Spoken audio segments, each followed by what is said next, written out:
Hi everybody, welcome to this video tutorial. This video will show you exactly what you need to do to get full marks on the short questions. More importantly, it will show you the examiner report as well of what you should do. As always, massive thank you for watching. If you get value, please click the like button. If you want to see more, subscribe and the bell for notifications for when new videos come out. And comment if you have got something to say. On Crime and Deviance Paper 3, there are two short questions. One is a 4 mark, one is a 6 mark. They will ask you to outline 2 or 3 things, such as factors, reasons, ways, functions, etc. The biggest tip that I could give you as an examiner is to read the question carefully. Be to the point.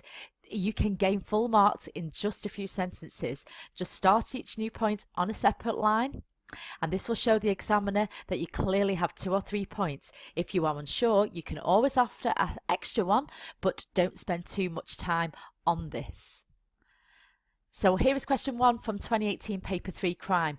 What you want to do is start by identifying the hooks in the question. It was asking for ways which a person's gender may influence being a victim of crime, and the focus was on the way, and you need to be obvious to the risk of crime and which crime in particular. As you can see, I've included the mark scheme for some of the most popular responses, but others, if it was plausible, could also be credited. Here is the important bit, the examiner report. This is a valuable piece of information. Every exam paper will have an examiner report. It will give you that insight into what the examiner was looking for. Now, as you can see, most answers were able to identify 2 ways in which gender influenced being a victim of crime.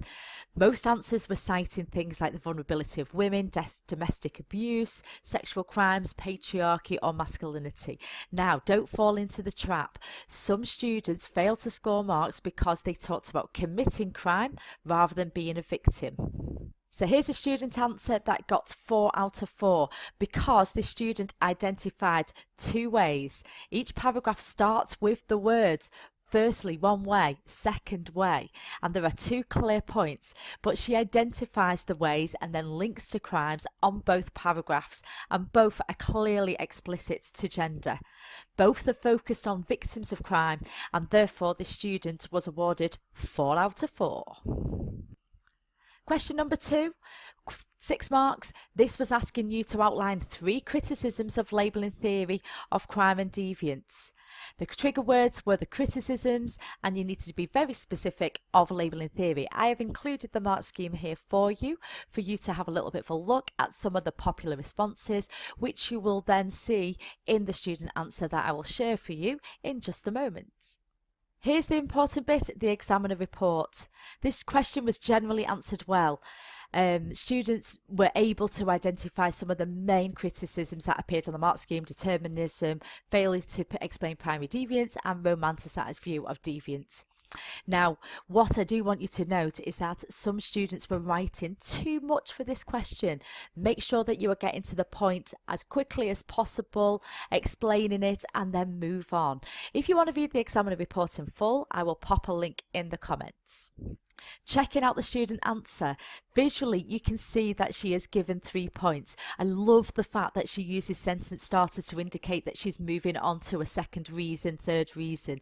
The structure of each point is the same. She identifies the criticisms. For example, why does primary deviance occur in the first place? It's determinist, and also ignores wider societal structures. She also then explains these criticisms. She does this obviously by using this means, and she does that quite a few times, and this is showing that she is about to offer an explanation. All in all, this student gets 6 out of 6 for this answer. So as always, a massive thank you for watching. This tutorial has just gone through some short questions and how you can answer them with some handy tips in order to utilise your marks. So just remember, please click the like button if you have gained something from this video. Subscribe if you want to see more, comment if you've had any questions or you've got something to say. Have a fantastic day and I shall see you again soon. Bye!